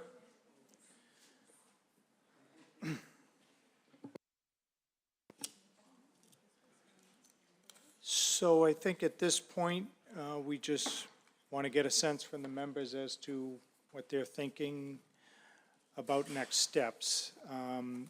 My sense is that we probably, just finishing the interview process, might want to take a little bit of time to think about what we heard, perhaps talk to some of your constituencies, our constituencies, and come back, I think, as Ms. Spatafor hinted at the beginning of the process, Monday night.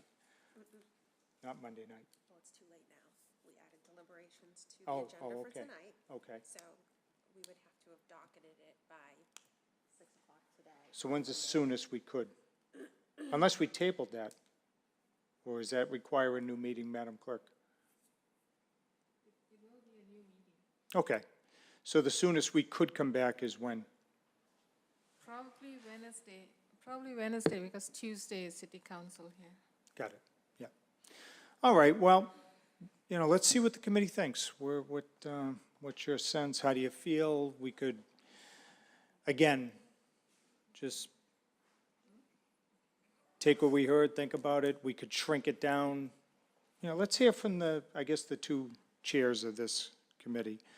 Do you want to go to Ms. Rose-Iber first, Ms. Spatafor, and then over to you, Ms. Spatafor, after? Please. It's been a long process. No, I just wanted to actually say, I just asked our clerk, we could potentially do a Zoom meeting if people wanted to do that. If we can't use chambers on Tuesday, potentially there could be a Zoom. To put it out there, I mean, I've had the advantage of seeing everybody twice, so I have that. So I have different opinions, but I do really know that it's important. I've been getting a lot of feedback already about where people, sort of see us going with this. And hearing from constituents is extremely important to me. So just putting that out there, that I've got a lot of information, but I also like to know what the people who elect us, what they're thinking. All right, let's hear from Ms. Spatafor, who's been intimately involved as well. What's your thinking? Well, I tend to agree with Ms. Rose-Iberg in the fact that I have had the privilege of seeing these candidates numerous times within this the search committee.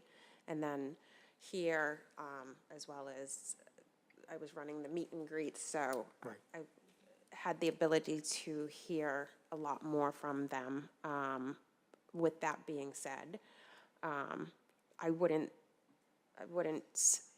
think it wouldn't be possible to take the temperature of the committee. Okay.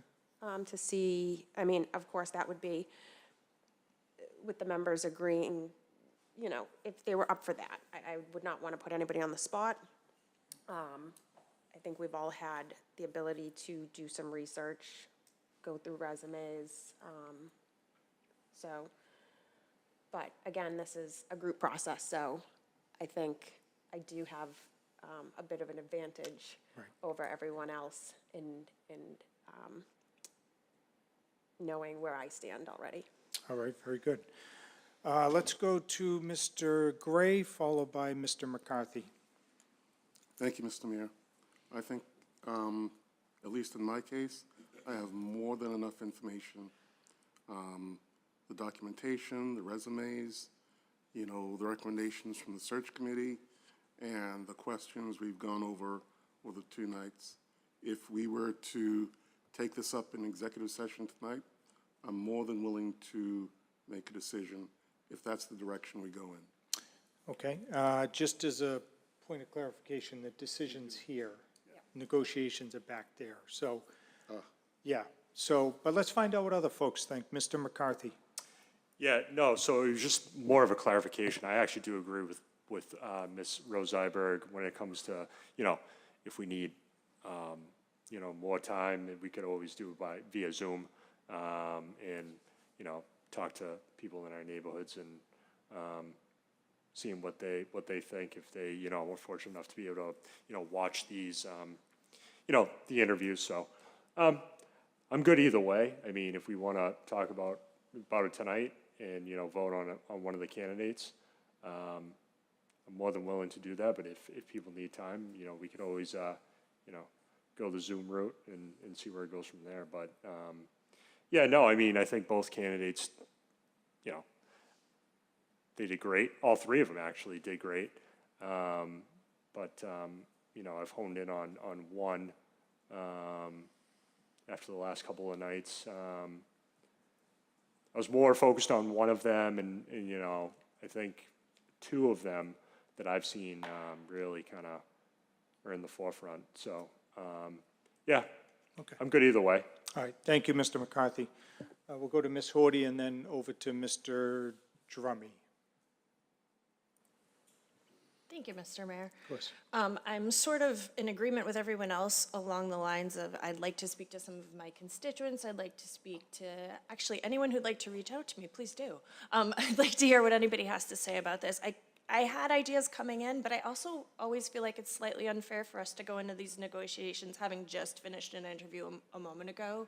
That, not that we aren't mature and thoughtful enough to put that out of our mind, but sometimes I think having time to think over or ruminate, if you might want to say, over something can bring new thoughts to mind. And I'm a person who likes to think about things a little bit longer. So both for myself as well as for also speaking to other folks within my ward would be helpful. Thank you, Ms. Horty. Mr. Drummy. Oh, this is my 4th time around, but again, I can understand everyone's point of view, and I can see waiting, but 2 things. If we do the Zoom, I'm okay with that. Wednesday, prom night. Keep that in the back of your mind, guys, if we ever. We got the prom this week, so I don't know if you want to have this meeting on that night. But I'm willing to go now or whenever, but it will have to be through Zoom because I won't be available after Wednesday. Got it. All right, Mr. Drummy, thank you. Anybody else? Did you have a follow-up, Ms. Horty? 1 second, please. Mr. Drummond, you just made me think of something when you said that. So will we be, calendar-wise, I'm just thinking we're going to start hitting into large high school events, right? Yes. Starting Wednesday. Yep. Okay, just want to clear that up. All right, thank you. Anybody else? Ms. Spatafor? Thank you. I just want to remind, excuse me. I just want to remind the members, and I don't want to put any pressure, but I just want to remind you that we did lose a candidate because of interviews. There are many superintendent searches going on right now. And to not put a rush, but also be cognizant that having lost a candidate already to another interview and a candidate that has come before us that is currently interviewing, that there's potential deliberation for that as well tomorrow. So if I am torn because, again, I know where I stand, but also want to be mindful of the other members that do need more time. Yeah. But again, just a reminder that there is potential to lose candidates. And if it happened to be the one that everyone liked, we could be starting a process over from the very beginning, so. All right. If I could just, yeah, real quick, and then go right ahead, Mr. McCarthy. The only question that I actually have is if we want to, engage in, the community members, I mean, wasn't that already part of the process? I mean, this is more of a question for either Ms. Spatafor or Ms. Rosa-Iberg. Like during the initial process early on, didn't we get, feedback from, community members out there and seeing what they were thinking as well? I don't know what the outcome of that was. Ms. Rosemary, both of you? You go ahead, Ms. I mean, because I Spatafor think first. that's important, right? Yeah. I mean,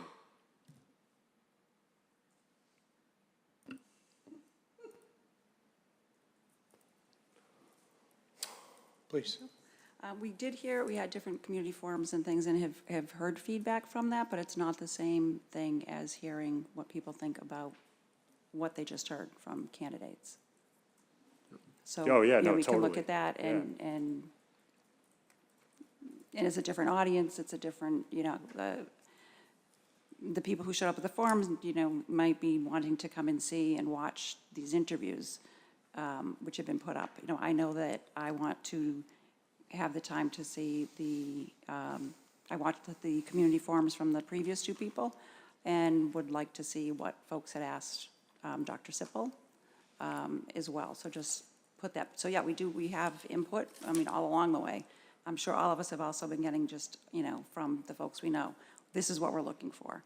yeah, But I that's mean, different than hearing the specifics from what candidates have answered. All right, thank you. just really fast. Please. Yeah, no, I mean, I think that, like Ms. Rosa-Iberg said, I mean, obviously you've got the, during the initial process, you have all that information. I don't know if you're actually going to be, calling people, reaching out to people, or even having people call in to you and doing it that way. I mean, like I said before, in my initial comments, I was honed in on one person. I'm honed in on two people now. And I'm good either way. But if I had to make a choice and I know of one person that I would vote for. But yeah, I'm good either way, so. All right. Thank you, Mr. McCarthy. Let me break the ice. For me, I'm leaning toward Mr. Texiera, followed closely by Dr. Sippel. And I think the reason that I'm leaning toward Mr. Texiera is because he has been a part of our city, and we have said for a long time we would love to have someone come up through and eventually assume, these positions in central office. From what I gather, very well respected, well regarded, and if you need proof of that today, actually yesterday when I was walking in to work, someone pulled over into Walgreens and chased me down to let me know that they worked with him when they first started, and that they wouldn't be where they were without his guidance and advice. So, again, that was unsolicited.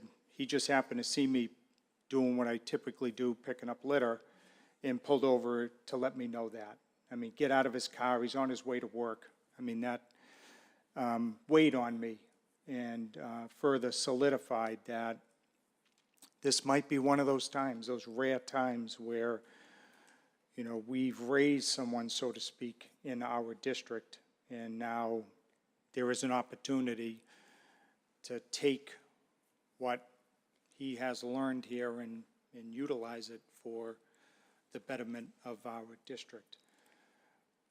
But I also hear what others are saying, that we did just finish, but then I also hear what Ms. Spatafor is saying, that time is of the essence. So to try to help provide some context, that's what I, as one member, am, you know, leaning toward. So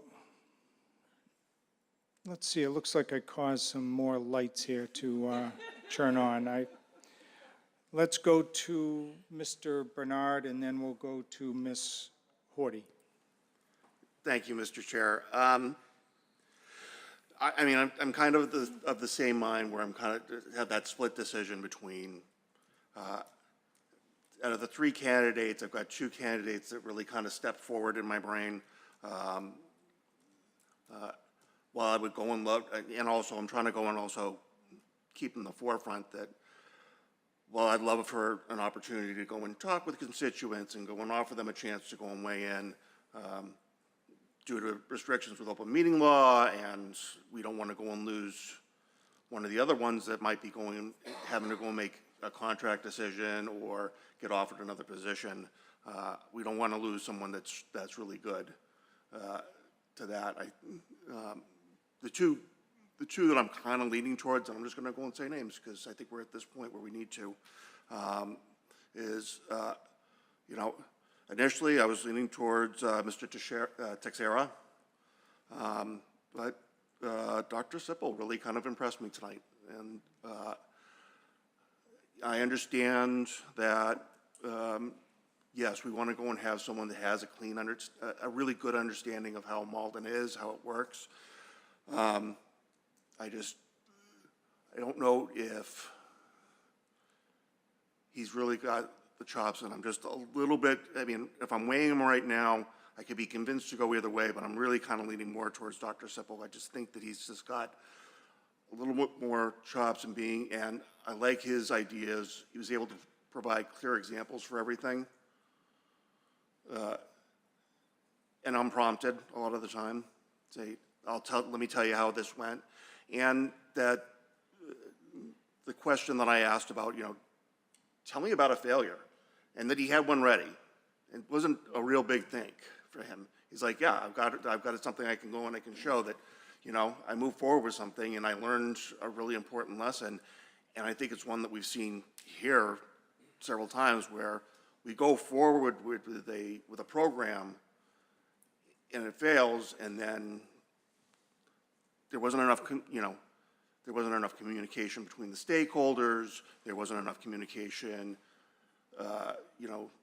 with the teachers, with the unions, and I just heard that over and over and over again, that I will go and communicate with the unions. I'll go and I'll work these things out that we've had some historical issues with. And I mean, that's kind of that's where my thoughts are going. All right. Thank you, very helpful.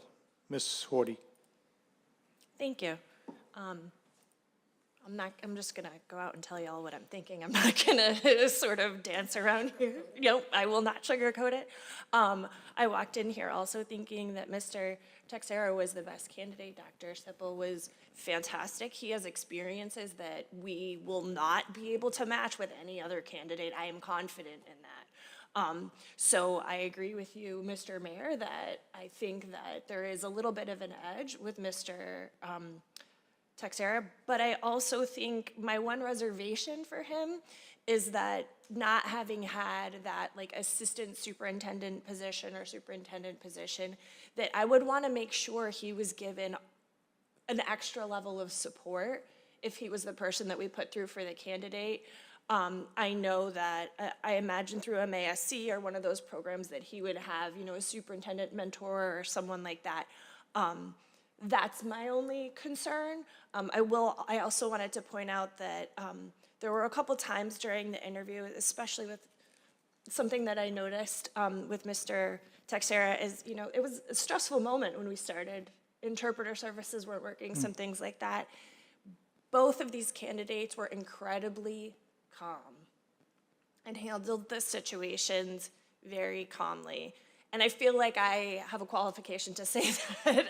I didn't see either one of them, you know. There's a lot of physical signs you can see when someone's very nervous, but they both handled themselves really, really well. This is a very difficult decision from my part. All right, thank you. Over to Mr. Gray. Thank you, Mr. Chair. I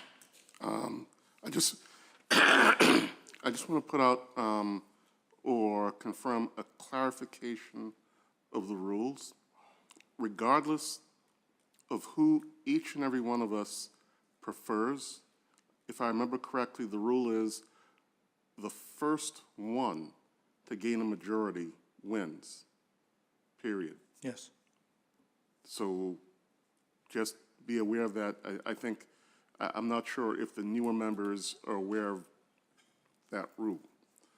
So the order, whatever order we vote in them, if we start with number one and that first one we vote on gets a majority of votes, then nothing else matters. That person wins. Yep. Right. Yeah, that's correct.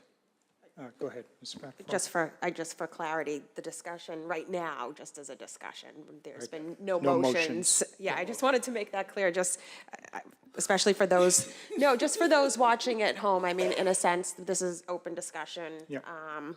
Almost, again, kind of a straw poll, as everybody's saying who their preference is, so. Can we go back to you then? Did you want Would you to like add anything to- further, Mr. Gray? No, I was just saying clarification of the rules. Yep. I'm not stating any of my preferences. Okay. Over to Ms. Spatafora. Thank you, Mr. Chair. So I think Dr. Sippel would make an amazing superintendent for the city of Malden. I think Paul Texera would make a good superintendent. I'm hesitant due to that lack of cabinet experience. I'll be honest, we lost a superintendent 3 years ago, and one of the biggest complaints that came from school committee members was that the superintendent did not have experience when they stepped into the role. They were a high school principal, and I'm just not quite sure how much support we can give to be successful in a district this large for someone new to that role. I see Dr. Sippel as having that experience, being very polished, but yet very willing to listen, something that is desperately needed in this district right now. Yeah, good So point. that would be my preference. Well said. And I too considered that. Just to what Mr. Bernard said, we've tried this. We've gone out the last 3 or 4 times outside the district, and my fear is this history could repeat itself. You know, someone coming from Worcester to Malden, we've seen the results, the playbook, and that's one hesitancy I have about it.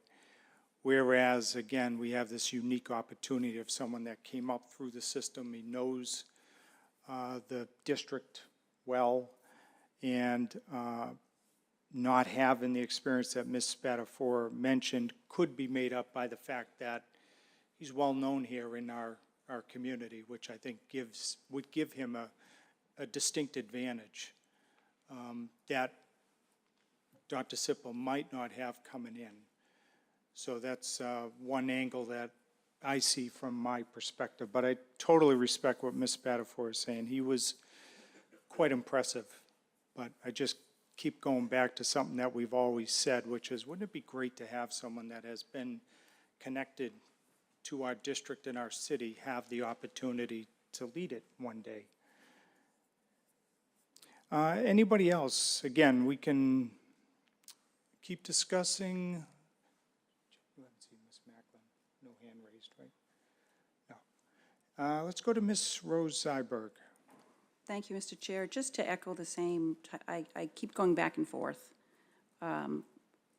with Dr. Sippel and Mr. Texera, and share Ms. Spatafora's concerns with experience. And getting that right person, I know that a big part of what people have said is like that grow your own, right? We want to grow our own, but it still has to be the right person.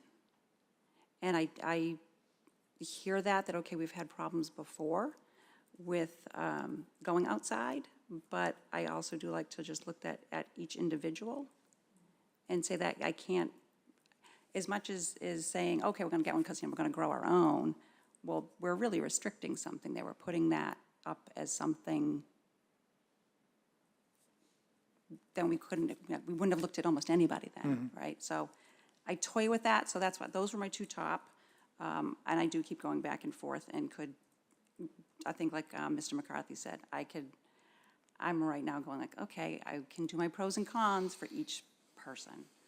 So just would like to even hear a little more where other folks are with it, what might be going in, so that I do know, also the advantage of having had my second go-around with it, and have to say that for Mr. Texera was interesting because at first I'd been like, okay, and thought that it was fantastic. What I saw the other night when we had the full committee, loved it. So hats off, Mr. Texera. Well, really, they're going to watch. But yeah, that question of experience, it does come up. Okay, very helpful. Thank you. Okay, Ms. Macklin. Thank you, Mr. Chair. So I, too, well, coming in this evening, Mr. Texera was certainly the front runner, but totally impressed with Dr. Sippel this evening.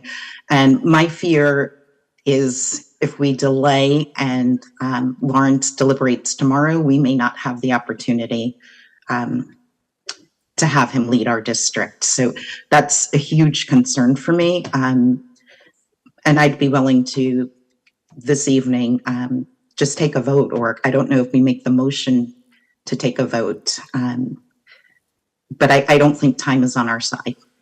Okay. All right, very helpful, thank you. Other members? If not,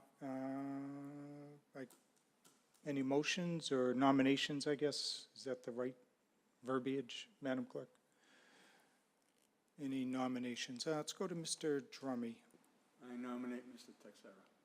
Is there a second to that? Seconded by Mr. Gray. Now, Ms. Spatafora, Ms. Rose Zyberg, correct me if I'm wrong, do we open it up for other nominations, or do we vote on this one? So in past practice, in voting, we Other nominations? took other nominations. Okay. And then we opened it up for discussion and then Vote. Then vote. Okay. All right, any other nominations? Let's go to Mr. Bernard. I'll go and I'll nominate Dr. Sippel. Okay, is there a second? Seconded by Ms. Spatafora. Any other nominations? Okay, seeing none, discussion. Are there any final thoughts? Ms. Spatafora. Probably not going to make this decision any easier because there's great points that I'm going to make for both of these candidates that we've nominated. But again, I did have the opportunity to sit next to both of these gentlemen for meet and greets and meet them on a more personal basis, have conversations about family and I will say, again, I'm not going to make this easy. The one thing that Mr. Texier, and he's Portuguese, so it was Teixeira, he told me, although it was changed, he said it was changed to make it easier. He was giving me some background, and these are the conversations we had. It's very informal, where you can see the comfort of somebody. Took the liberty of being the only candidate to send thank you letters after Good point. the subcommittee search, as well as meeting with us. So that did show a very, very endearing person, very grateful. On the other hand, like I said, I'm going to make this difficult.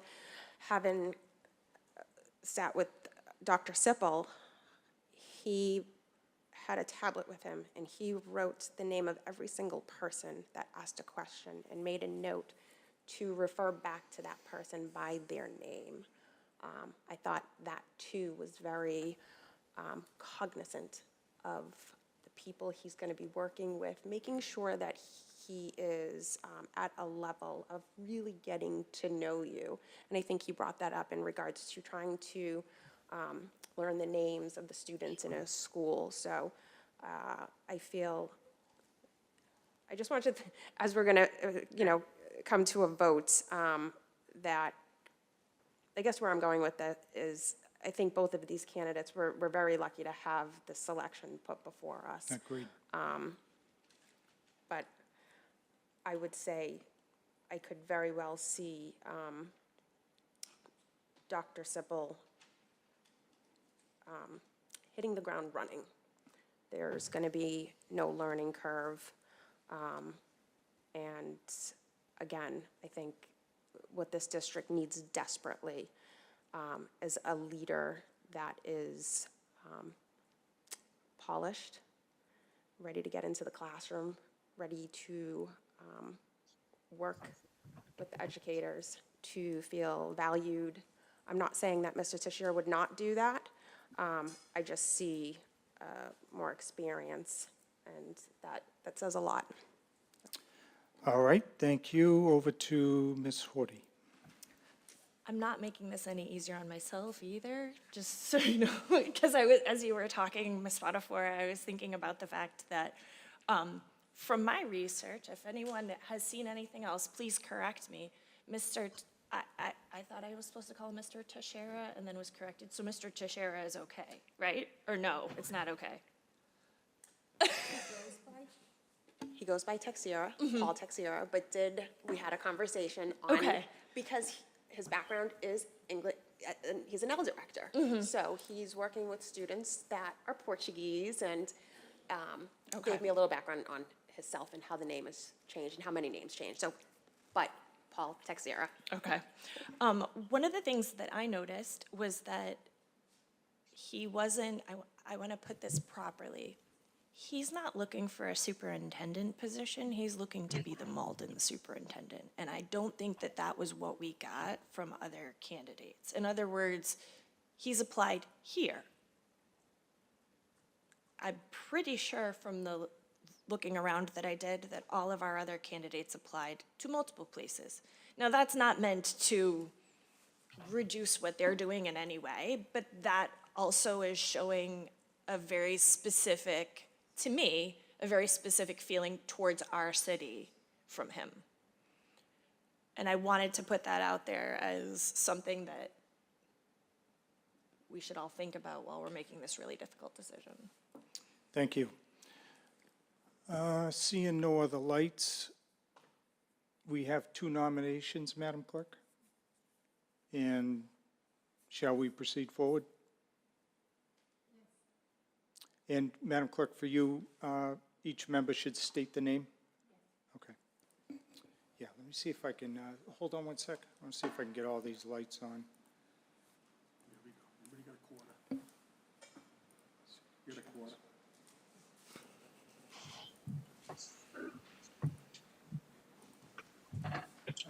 Hold on, Madam Clerk, can I just shut your light? I just want to turn you on.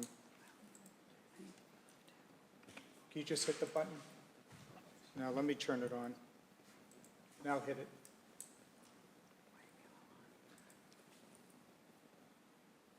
I don't know why hers isn't coming on. We do so many at a time. Really? Yeah. Okay, let us begin. Mr. Drummond, Paul Texera. Mr. McCarthy, Paul Texera. Ms. Pettiford, Dr. Timothy Sippel. Ms. Macklin, Dr. Timothy Sippel.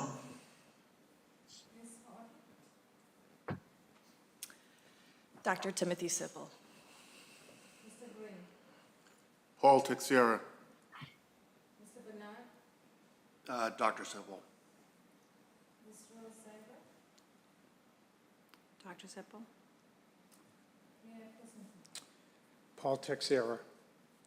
So I'm counting 5 for Dr. Sippel, 4 for Mr. Texera. Okay, so now we need to go into executive session.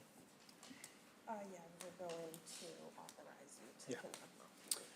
All right, everyone, so now we'll entertain a motion to go into executive session. Motion? Let me just read it again. This is to discuss strategy sessions in preparation for contract negotiation with non-union personnel, notably the superintendent of schools. Elect, yep. So motion made by Ms. Spatafora, seconded by Mr. McCarthy. Clerk will call the roll. Mr. Drummond, Yes. Mr. McCarthy, Yes. Ms. Pettiford, Yes. Ms. Macklin, Yes. Ms. Horton, Yes. Mr. Green, Yes. Mr. Bernard, Yes. Ms. Rose Seibert, Yes. Mayor Christensen. Yes. So that carries unanimously.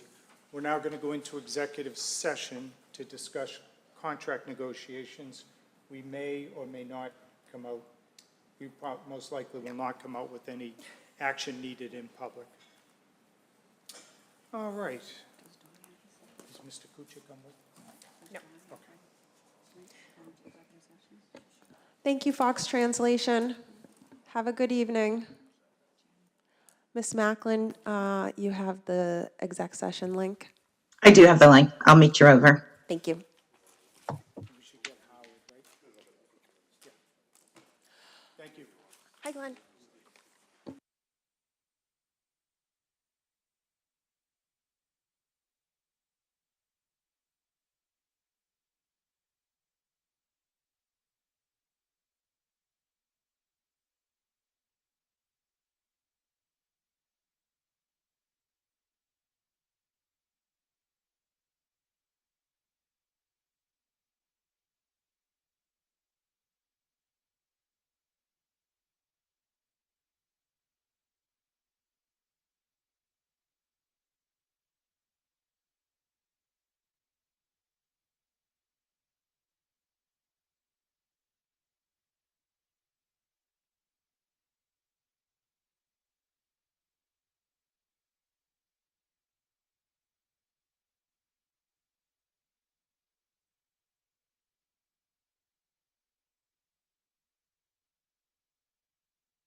All right, motion to adjourn by Mike, seconded by Mr.